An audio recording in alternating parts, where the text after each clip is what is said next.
poner a grabar. Y bienvenidas y bienvenidos a una nueva clase de ética, ¿no? Ética para filósofas y filósofos, futuras filósofas y filósofos de la USACH, de la carrera de Pedagogía en Filosofía. Luego de la interrupción que significó la movilización estudiantil, vamos a retomar el camino que estábamos siguiendo. Habíamos visto en un primer momento la actualidad de la ética, ¿no? Ver algunas, digamos, entradas por las cuales la ética hoy día da que hablar. Digamos, la ética se ha transformado, y eso lo conversamos, en algo así como una especie de instancia a la cual la sociedad apela para resolver una serie de problemas, así como la política fue en un momento, hoy día dice, bueno, la ética parece que nos podría permitir resolver muchos problemas, la corrupción, el machismo, el deterioro del medio ambiente y todo lo demás, ¿no? Eso ya lo vimos y probablemente le daré algunas lecturas para el momento de la evaluación que complementen eso, ¿no? ¿Por dónde le entra la ética ahora? Luego vimos algunas cuestiones, precisiones terminológicas, de dónde viene la ética, y ahí nos apareció entonces esta palabra del ethos, ¿ya? Que habíamos dicho significaba tres cosas: costumbre, carácter y morada. La palabra más antigua, o sea, el uso más antiguo de este ethos, proviene justamente de, de la idea, o sea, más bien de la experiencia de un granero y de una madriguera. Es decir, cuando se habla de ethos, se hablaba de un lugar donde se habita, pero también un modo de habitar y un tiempo de habitar, ¿no? Entonces, en esta idea la ética aparece como algo que está siempre acompañándonos, ¿no? La ética ya hay ética en nuestro mero vivir. En nuestro mero vivir ya expresa algo así como una cierta forma de vida que tiene ciertas ideas de lo bueno, lo malo, lo justo, lo incorrecto, lo incorrecto. Entonces, desde esta perspectiva, la ética ya no es una cuestión que ataña solamente a filósofas y filósofos, sino que es una cosa que está presente en toda vida humana, en todas las culturas, ¿ya? La ética es, por así decirlo, los distintos modos de ser que generan las culturas y que tienen distintas valoraciones de lo que hay en el mundo, ¿no? Tienen distintas valoraciones de la naturaleza, tienen distintas valoraciones del ser humano, de las relaciones, del amor, etcétera. Tienen distintos sentidos de vida, si usted quiere ponerlo en esos términos, y ahí tiene todo el sentido, por ejemplo, hablar de una ética mapuche, de una ética de los pueblos andinos, tiene todo el sentido de hablar de una ética hinduista, más allá de que sean expresiones religiosas o no, digamos, cada cultura expresaría un modo de estar en el mundo que es distinto, es cualitativamente distinto, ¿ya? No por eso incomunicable, ¿ya? No, entonces, porque también hay una postura en filosofía muy frecuente que dice que, en el fondo, las concepciones de bien que puede tener un mapuche, o las concepciones de justicia, o las concepciones de naturaleza, o las concepciones de ser humano, no pueden, digamos, dialogar con las concepciones que puede tener, no sé, un occidental. O hay un punto en que la experiencia del mundo de un chino o del pueblo o de la cultura china no puede traducirse a las experiencias del mundo, eh, del mundo, digamos, europeo, o norteamericano, latinoamericano, etc.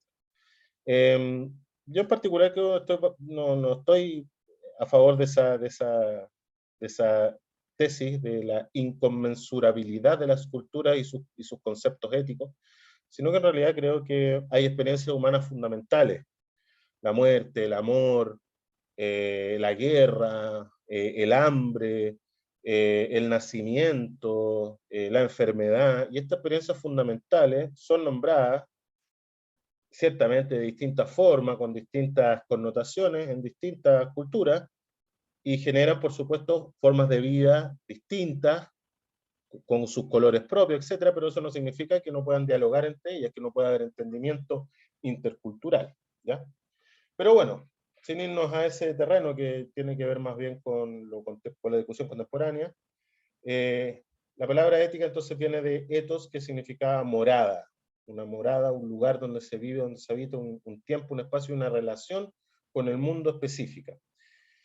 Después significó costumbre, que es la visión que tenemos hoy día más habitual, que acerca mucho ética al concepto de moral, mores, ¿ya? Que en latín, que significa en el fondo las reglas que hay en un grupo humano, las normas, lo normativo que hay en un grupo humano y que de alguna manera determinan la vida de esa comunidad.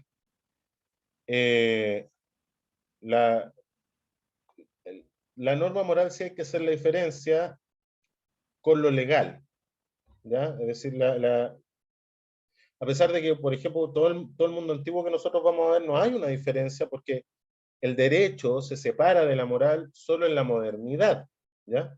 Antes, religión, moral, derecho, economía, todo formaba parte de lo mismo. No había una diferenciación funcional como hablan los sociólogos ahora. Estaba todo mezclado, y generalmente todo mezclado, y además todo supeditado a lo religioso.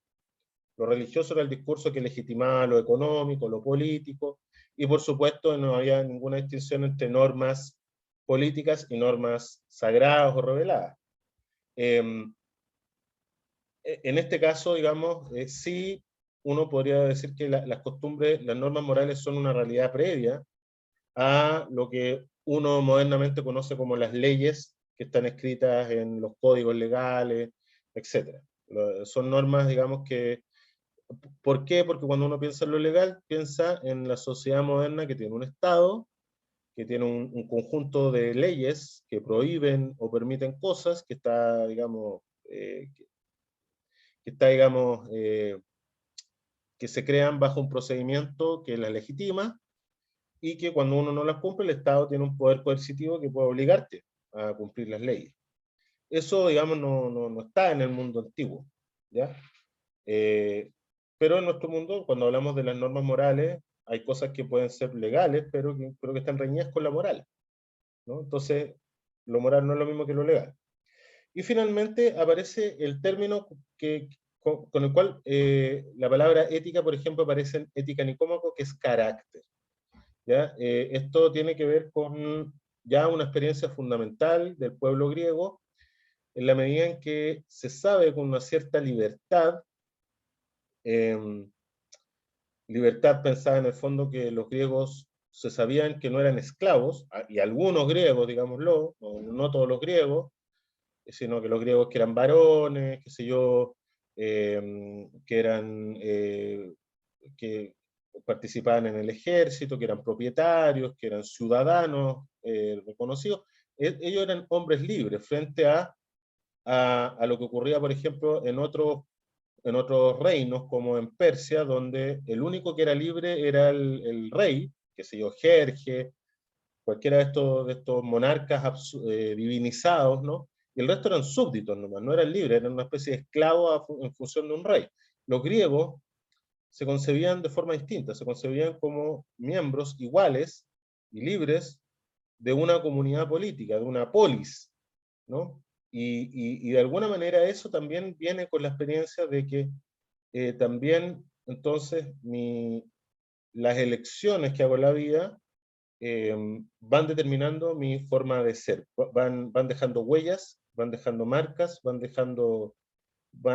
grabando en mi ser una cierta manera de ser, ¿no? Entonces, la idea de la ética como una forja del carácter, dice Adela Cortina, ¿no? Que es una buena forma de plantear lo que se estaba pensando, es decir, a partir de las elecciones, de los hábitos, de la, incluso de ya cuando esos hábitos se transforman en una disposición estable, ¿ya?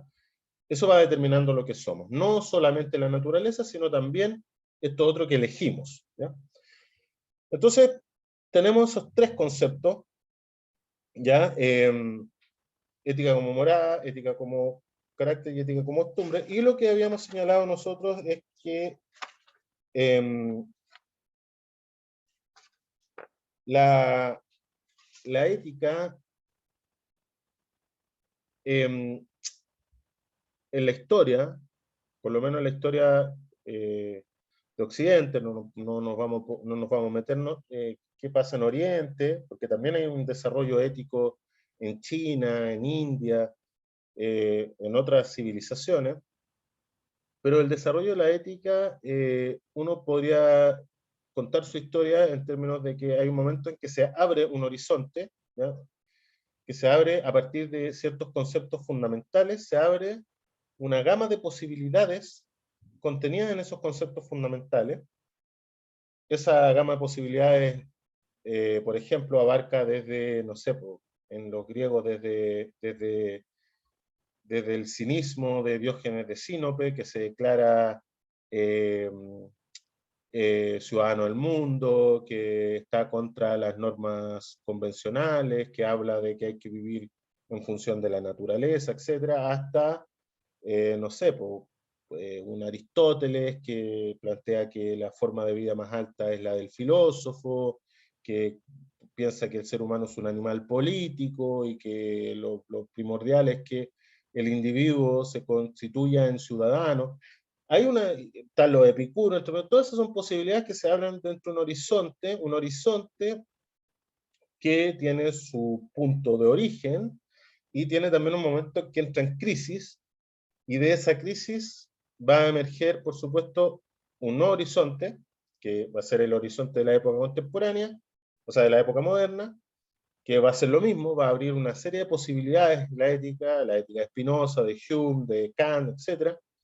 Va a entrar en una crisis profunda, ahí es donde aparece Nietzsche, por ejemplo. Nietzsche, Marx y Freud son de alguna manera pensadores de la crisis de la racionalidad moderna, y de esa crisis va a emerger entonces un nuevo intento de fundamentar la ética, que va a ser todo lo que ocurre en el siglo XX, y todo lo que uno ve con Habermas, con Rawls, con las distintas críticas postmodernas, feministas, y todo lo demás, es un intento de replantear de nuevo la ética, dado el agotamiento de lo moderno, y a su vez lo moderno surge dado el agotamiento de eh, el horizonte clásico, el horizonte de la ética antigua.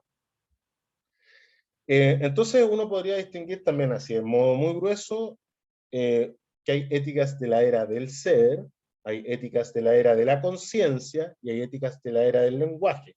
Hay autores que hacen esa distinción. ¿Por qué ética por qué tienen estos nombres? Porque en el fondo alude al concepto, alude de alguna manera a lo central de aquellos conceptos que permiten la fundamentación en cada época, ¿no? De alguna manera, cuando uno habla de la ética del ser, lo que está señalando es que es una ética que está anclada a una manera de entender la realidad, ¿ya? Una manera de entender la realidad que se considera verdadera, que se considera además buena y bella, ¿ya? Ese concepto, esa idea profunda, esa idea matriz, se plasma en los griegos en las ideas de cosmos, la idea de physis, la idea de logos, la idea eh, de ethos, ¿no? Todas estas palabras que van a empezar a dar forma al vocabulario ético, están de una u otra manera relacionadas con esta visión de base que está, que está ahí, digamos, construyendo, levantando todo este edificio. En el caso moderno, la conciencia alude a que en el fondo la ética ya deja de estar, por así decirlo, depositada en la realidad, y su fuente se busca en el ser humano, en los fenómenos que hay en la conciencia del ser humano, que pueden ser la razón, que pueden ser el sentimiento, que pueden ser cierto tipo de emociones, que puede, ¿ya? Y ahí usted va a tener además cierto tipo de tradiciones, de costumbres, de cosas que se van de alguna manera manifestando como fenómenos conscientes en los seres humanos. Todo eso va a ser de alguna manera donde van a ir a beber Hume, Kant y todos estos tipos para fundamentar una moral moderna, que se apoya en conceptos, en matrices de conceptos totalmente distintos a los antiguos. Y bueno, la ética del lenguaje apunta a que justamente es el lenguaje lo que de alguna forma explicaría los fenómenos éticos, ¿ya?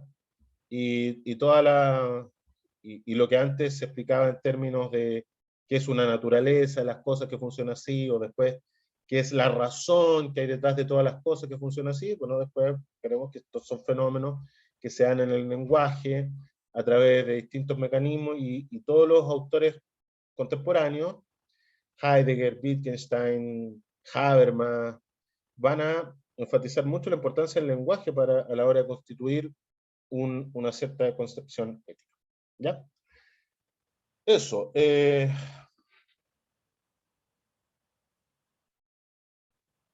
La, entonces lo que nosotros estábamos viendo era los orígenes del horizonte antiguo o clásico o griego, llamémoslo así.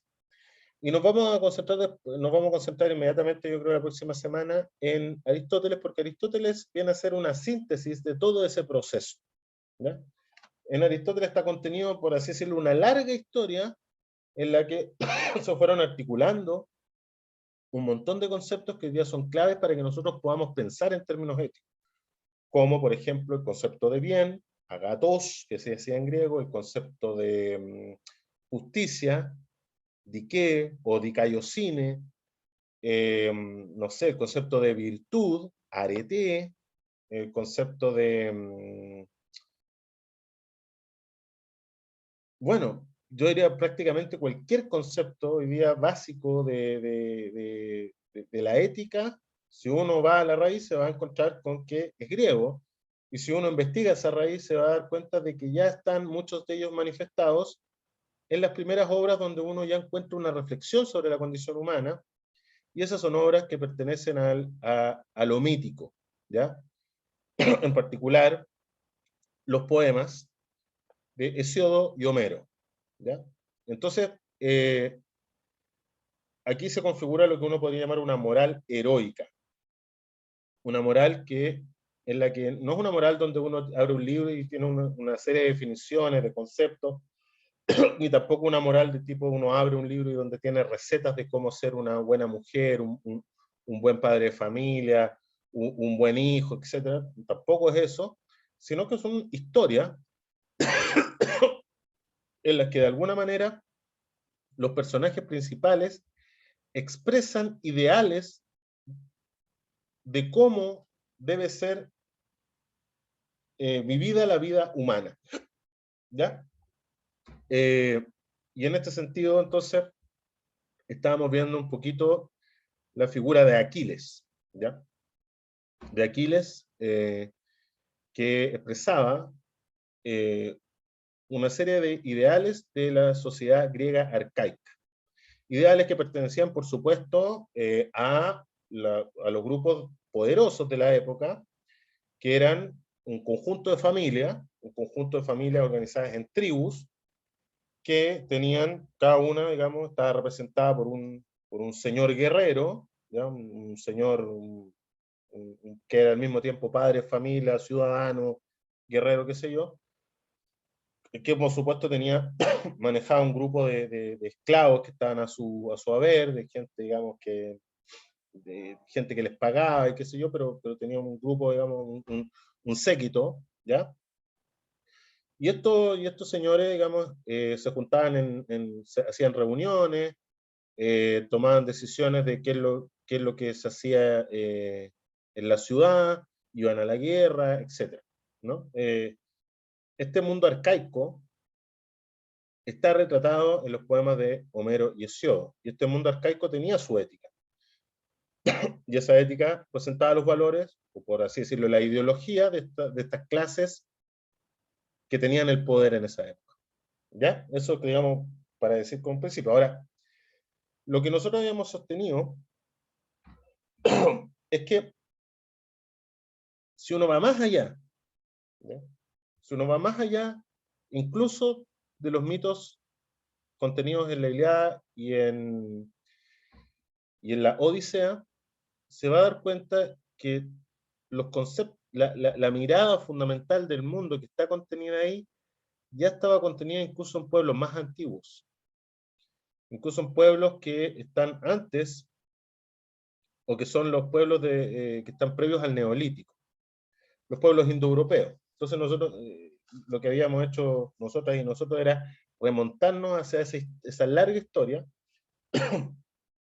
que tiene su momento estelar en un periodo que se llama la era axial. Esta palabra la ocupó Karl Jasper, que fue un filósofo muy importante del siglo XX, más o menos contemporáneo eh, digamos, de la época después que sería llamada de existencialismo, pero de alguna manera fue contemporáneo de Heidegger, de Hannah Arendt, de toda esta gente, ¿no? Jasper era un personaje muy relevante, hoy día un poco tirado al olvido, pero fue un personaje muy relevante, y él hablaba de la era axial. Él decía que hubo un periodo entre el 800, perdón, entre... Alguien tiene prendida Es que chiquitita la huevona es ágil. Cuando son chiquititas alguien tiene prendida su micrófono, apáguelo por favor. Gracias. La era axial va desde el 900 a.C. al 200 a.C. ¿Y por qué le interesaba tanto este periodo a Karl Jasper? Porque en la era axial se van a formar, o en realidad a las grandes civilizaciones que ya estaban formadas, civilizaciones en India, en Irán, en China, las distintas polis en Grecia, en Israel, en Egipto, todas estas civilizaciones entran, por así decirlo, en un periodo de florecimiento cultural, donde van a aparecer, que eran sociedades donde ya había ritos religiosos y también habían lo que podríamos llamar ciertas verdades religiosas, entendidas como dogmas. Van a surgir una serie de sabios que van a impulsar una renovación ética, desde incluso bases religiosas, pero van a impulsar una renovación ética. Es el caso de Lao Tse y Confucio en China, el caso de Sócrates en Grecia, ¿no? La clave es que la manera de vivir en la comunidad ya no es a través de seguir al pie de la letra, ¿no?, lo que dice la religión, sino es de alguna manera buscar la transformación interior. Esta idea de que la ética tiene que ver con una transformación interior, una transformación del alma. Ya no es solamente comportarse según lo que la sociedad dice que se debe hacer, sino que en realidad es buscar una cierta forma en la que de una u otra manera uno, a partir de sus acciones, sus elecciones, vaya viviendo una vida que merece la pena ser vivida, ¿ya? Y ese momento reflexivo que se da en la era axial es clave, porque ahí van a aparecer entonces las importantes cosmovisiones, pero van a aparecer también importantes escuelas de sabiduría ética, ¿ya? Y por supuesto los griegos no van a ser ajenos a eso.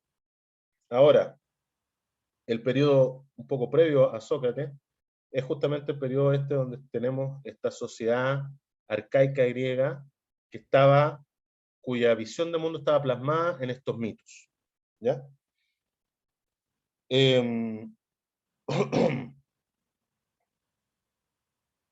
Entonces, una de las notas características de las éticas de la era axial es que hay un distanciamiento entre la búsqueda de un saber ético y un discurso religioso cerrado, ¿no? Personajes como Buda, Confucio, Sócrates aparecen como sabios interesados en los asuntos humanos a través de categorías como bien, justicia, virtud, humanidad, etc.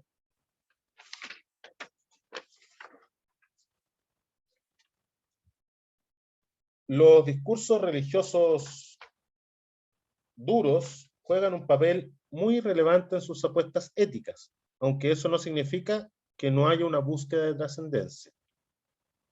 El distanciamiento de un apego ciego e irreflexivo hacia las tradiciones y costumbres que guiaban la conducta de las personas para, en vez de eso, asumir una posición reflexiva, interrogativa y crítica hacia uno mismo, los demás y la sociedad, va a cuajar en un interés creciente por examinar el mundo interior del ser humano, aquello que llamamos alma.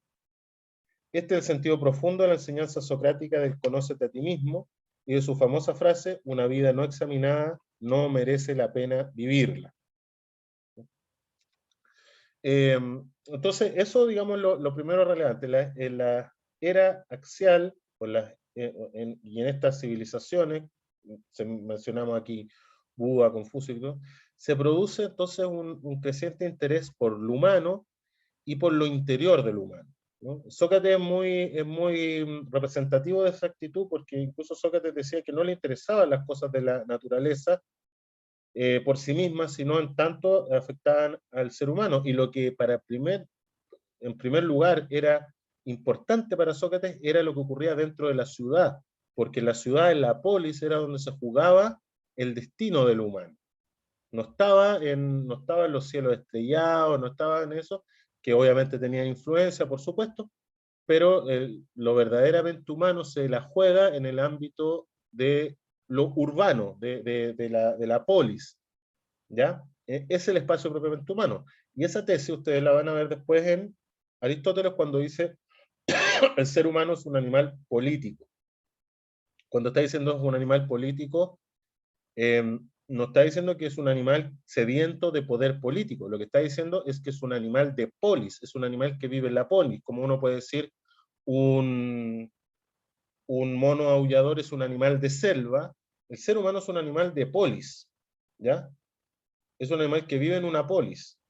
Y además, dice Aristóteles, es el más político de todos, porque también uno puede decir que en cierta manera las hormigas que viven en una colmena viven en una polis, viven en una especie de ciudad, o las abejas también, tienen una organización, tienen alguien que manda y todo lo demás, son animales políticos, tienen sus liderazgos y qué sé yo, uno cuando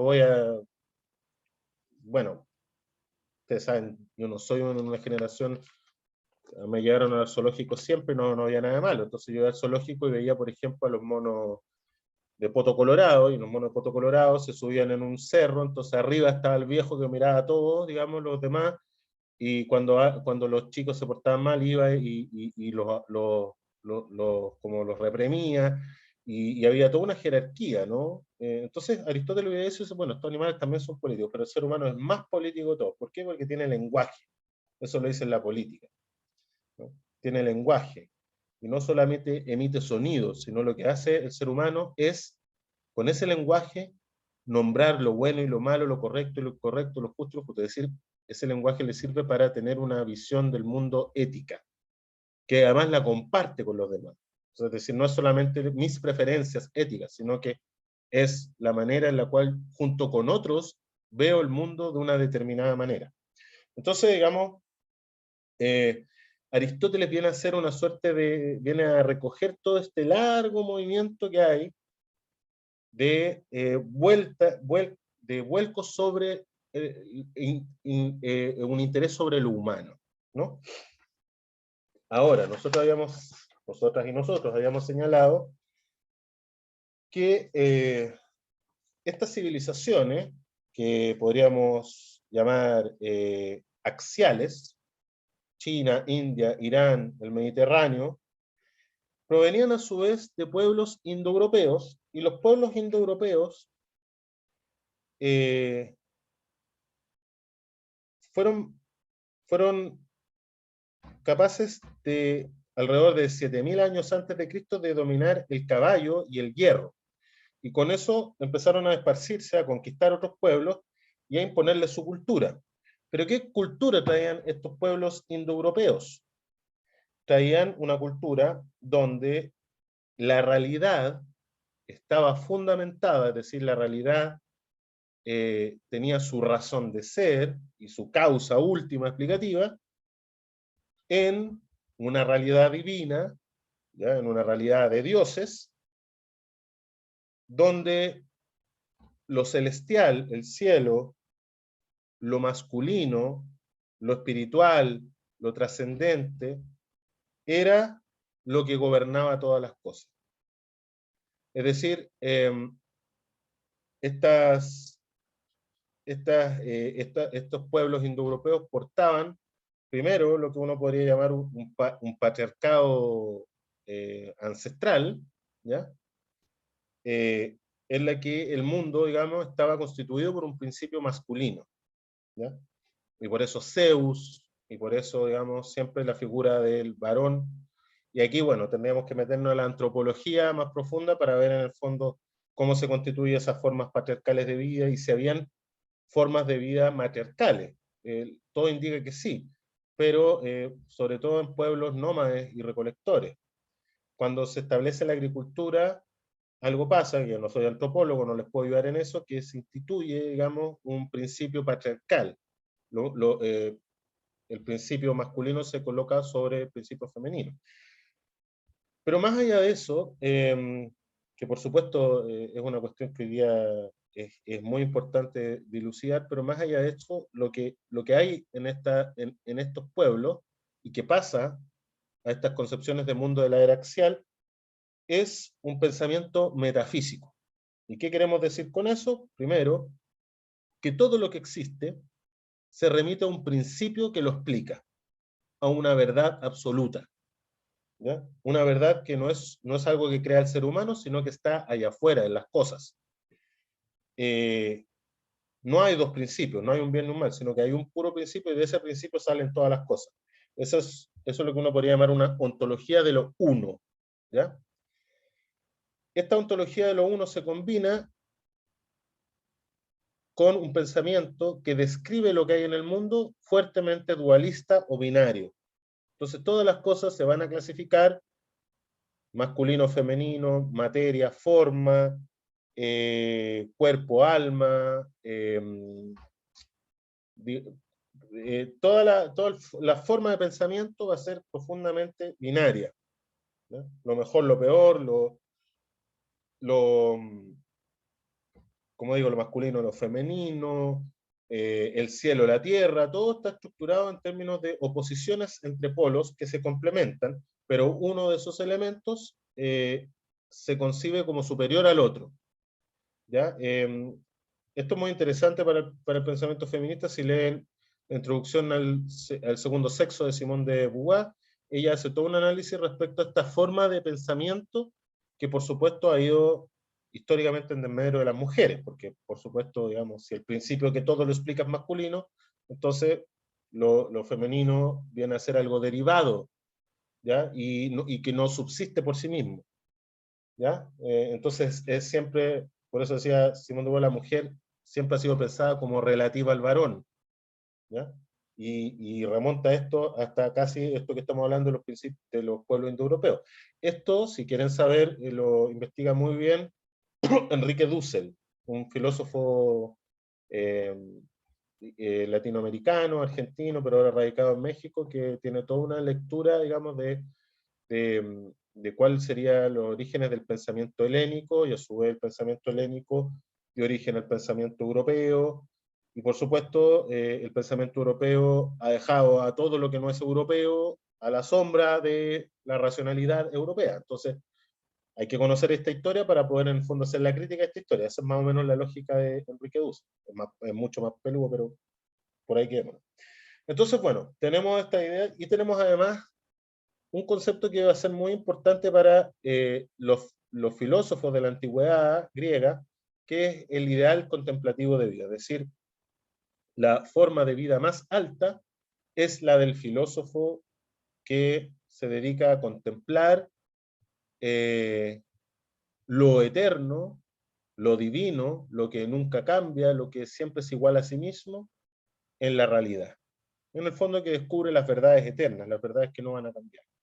Y siempre de una u otra forma, esas verdades entonces van a estar en juego en lo que diga Platón, en lo que diga Aristóteles, en lo que diga después Tomás de Aquino, ¿no? Y todo este grupo que vamos a colocar dentro del horizonte antiguo.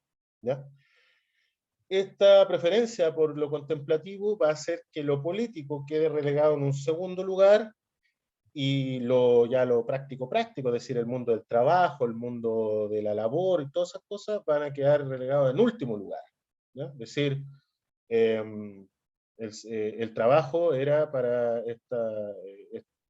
para quienes pensaban en estos pueblos, quienes quedaron sus pensamientos escritos, era una tortura, y era una cosa propia de esclavos. Lo importante era el ocio, ¿no? Era el ocio, la escolé, lo que permitía entonces que uno pudiera pensar, uno pudiera hacer ciencia, uno pudiera incluso dedicarse a la política. Aristóteles decía que los trabajadores manuales y artesanos y comerciantes y toda la gente que se dedicara a la vida práctica no debía estar en política, ni hablar de las mujeres y todas esas cosas. Si les interesa esto, también pueden ir a leer un excelente libro, La condición humana de Hannah Arendt. Ahí ella hace toda una lectura respecto a cómo, digamos, el mundo antiguo despreció la vida práctica, con eso despreció la política, el trabajo, la labor, la fabricación, todas esas cosas, y el mundo moderno a su vez puso en primer lugar esas cosas. Y fruto de eso es que la sociedad moderna le da gran importancia al trabajo, al consumo y a lo económico. Y hoy día entonces la economía es como la gran razón de todas las cosas. Es decir, si la economía no anda, si el capitalismo no anda, entonces nada anda y todo está, digamos, en crisis. Pero eso, digamos, Hannah Arendt lo lee con esa, digamos, clave. Déjenme revisar la hora, no se me vaya a pasar. Claro, quedan unos 10 minutitos. Entonces, bien, estábamos, dicho eso, tendríamos entonces estos tres elementos de este pensamiento metafísico. ¿Por qué digo esto? Porque vamos a ver que después, en lo contemporáneo, y espero llegar a ver algo de eso con ustedes, se va a hablar de que entramos en un pensamiento post-metafísico, en que ya no creemos que exista un fundamento último de todas las cosas, tampoco pensamos dualistamente, y que tampoco le damos a la vida contemplativa un lugar prioritario frente a otras formas de vida, ¿ya? Y en esta constitución del pensamiento postmetafísico, por supuesto, participan nombres tan importantes como Nietzsche, Heidegger, y bueno, toda la crítica de los posmodernos, del feminismo, a toda esta concepción que está profundamente arraigada en nosotros y nosotras desde los griegos, ¿ya? Ahora, una cuestión importante es que junto con señalar de que la realidad tiene un principio que la sostiene, que le da forma, que la explica, este principio a su vez se transforma en algo así como una ley cósmica que estructura todas las cosas. Entonces el mundo no es un caos, ¿ya? Sino que el mundo es un orden, y es un orden además eh, eterno, es un orden bueno y es un orden bello. Por lo tanto, comprender este orden, comprender esto que no cambia, que está en el fondo de las cosas que no cambia, es además comprender una manera de entender qué es lo bueno, y además una manera de entender dónde estaría, por así decirlo, la belleza en el verdad, bondad y belleza van de la mano en el pensamiento griego. Y aparece, por supuesto, la idea entonces de que este principio ordenador es una ley que rige todas las cosas. Vamos a ver que después esta idea de una ley que rige todas las cosas se va a plasmar en la idea de, primero, una racionalidad, un logos, que está presente, ¿ya? Es decir, no solo la realidad no es un caos, la realidad tiene un orden, además es un orden bueno, bello, aunque a veces ocurran cosas trágicas, pero en general es un orden bueno, bello, y además es un orden que tiene una legalidad propia, que cuando alguien se sale de la madre, esa legalidad se encarga de restablecer el equilibrio. Y esta idea se va a plasmar entonces en la idea de que hay una racionalidad operando en la realidad, que no son ideas locas que se le ocurren a los seres humanos, que la interpretan y se las colocan encima de la realidad, sino que ese orden está en las cosas mismas, ¿ya? Eso va a dar lugar a la idea de una naturaleza de las cosas, ¿ya? Que va a estar expresado en la idea de physis. y como las cosas tienen una naturaleza, esa naturaleza también determina lo que es bueno para cada cosa. Y ese mismo razonamiento se aplica entonces al ser humano. ¿Ya? Bien. Nos quedan...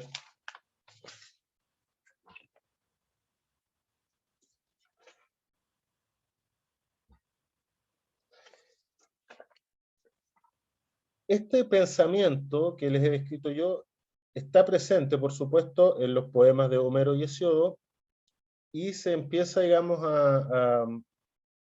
empieza a dar frutos en determinadas concepciones de la vida y también de cómo hay que vivir la vida, concepciones éticas, ¿no?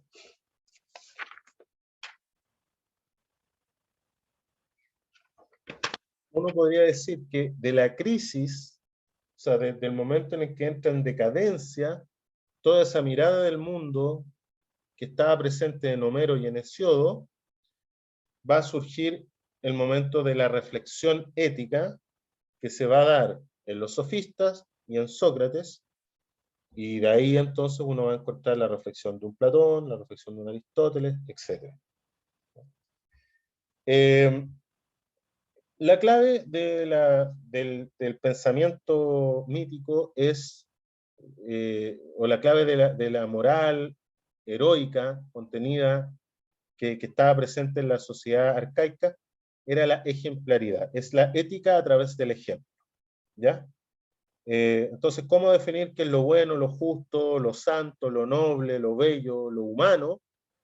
A partir de escribir y contar historias de qué es lo que hacen, dicen e hicieron los héroes griegos, Aquiles, Ulises, etc.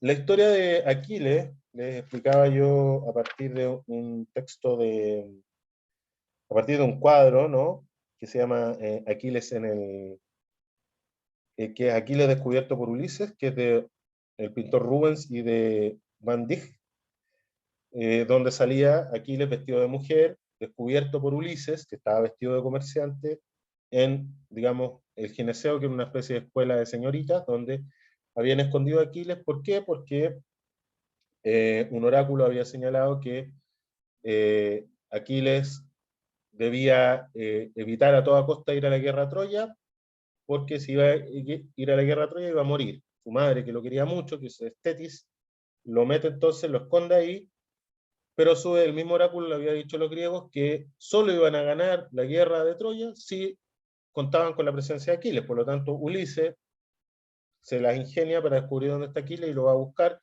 y el cuadro representa el momento donde, en el fondo, Ulises revela que Aquiles es el hijo de Zeus y él lo convoca a pelear con sus hermanos griegos contra los troyanos, y, por supuesto Aquiles, que ya era un adolescente, eh, estaba, digamos, en una duda existencial fundamental entre o se sumaba a los griegos y moría como un héroe en batalla y era recordado por siglos y siglos, sus hazañas cantadas por los poetas, etc., o vivía una vida más bien cómoda, escondido de todo y disfrazado, sin mostrarse tal cual es. Entonces, entre esa cosa, digamos, entre aceptar un destino trágico y en el fondo devenir mortal, porque, digamos, Ulises es un hijo de un dios, por lo tanto, si él no tomaba la elección de ir a Troya, probablemente iba a vivir una larguísima vida y no le iba a pasar nada. Pero ¿qué es lo que se perdía con eso? La gloria. ¿Qué es lo importante en este mundo? Conseguir la gloria y el honor, ¿ya? Y aquí hay una primera reflexión, una primera cosa que los mitos colocan en primerísimo lugar y que va a tomar la filosofía, que es la idea de que ser un ser humano es no solamente ser consciente de que vas a morir, sino que es apropiarte de esta muerte para darle un sentido a la vida, ¿no? Es decir, de cierta manera el ser humano es un ser que aprende a ser mortal y además elige en cierta manera cómo va a morir. Eligiendo cómo va a vivir, elige cómo va a morir. Las elecciones más importantes en la vida que hacemos determinan de alguna manera cuál va a ser nuestro final.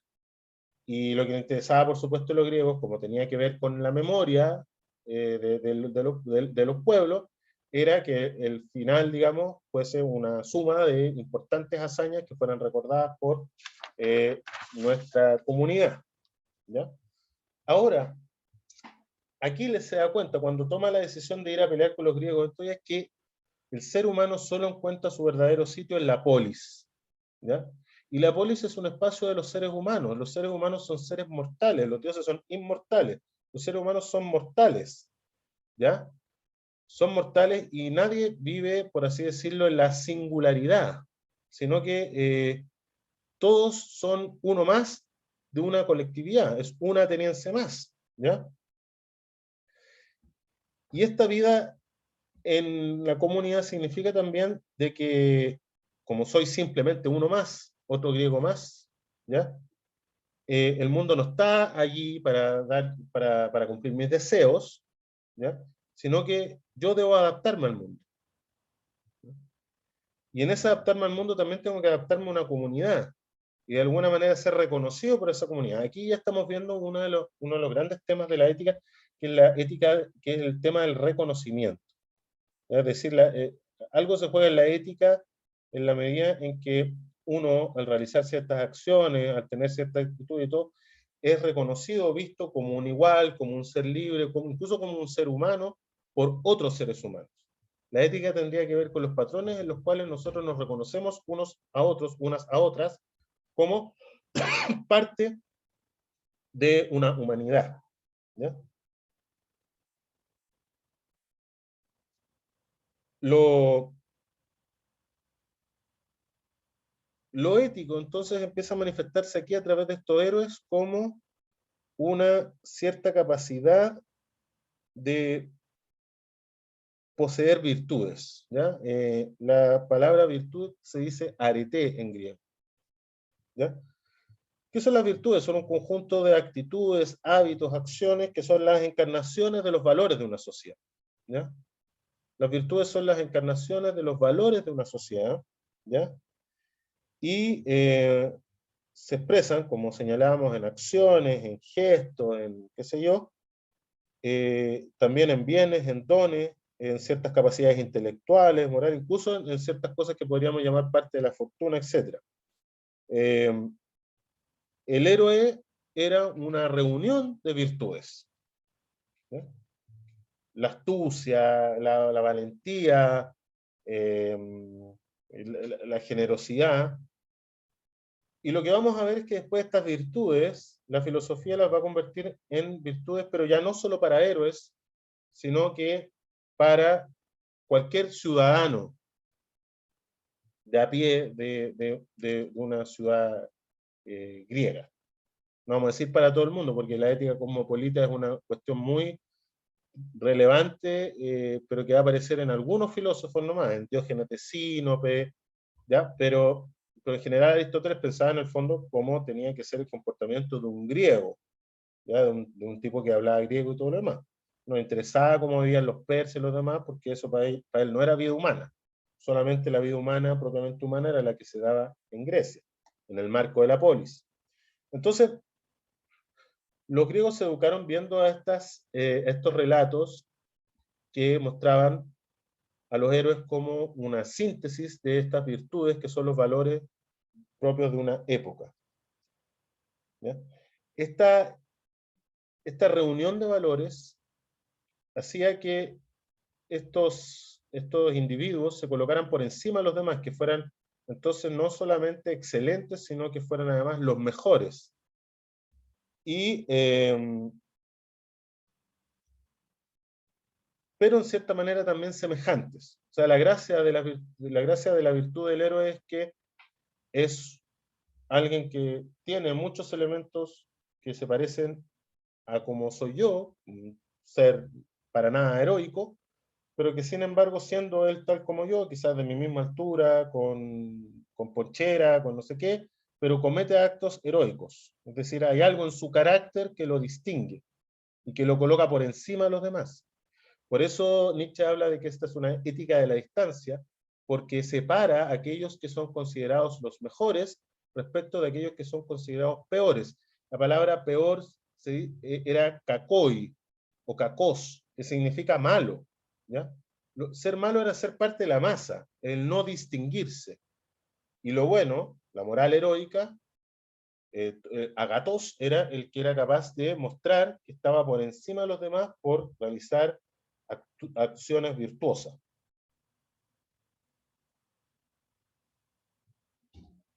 Entonces, el comportamiento de los héroes da cuenta de la voluntad de la talla y la eficiencia de su carácter, ¿ya?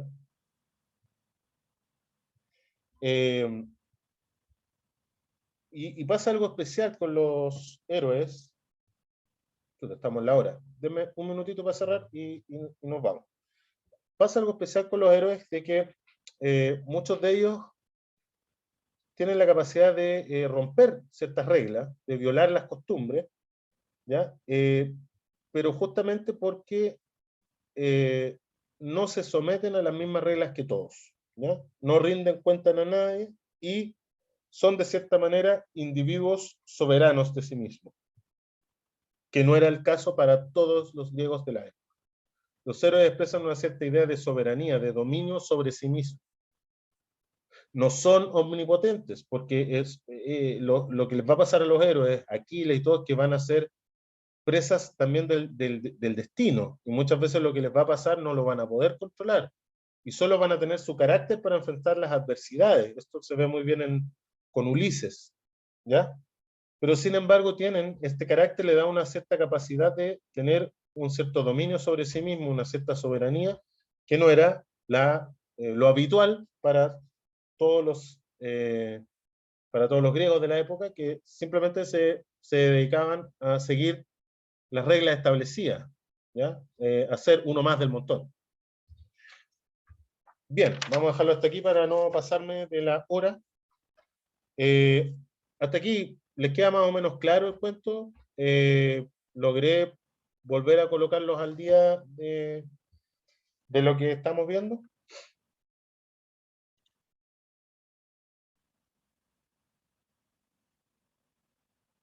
Ya. Sí, profe. Súper, entonces, bueno, yo les doy una clase de esta semana, entonces eso lo voy a ocupar para quizás terminar esto para que podamos entrar ya a ver a Aristóteles, que es lo que me interesa para que podamos ver ahí reflejado un poco la ética clásica de los griegos. Ya, chiquillos y chiquillos, gracias por su paciencia y que estén súper bien. Nos estamos viendo el día lunes. Chao, chao. Chao, profe, cuídense. Chao, profe. Chao, chao.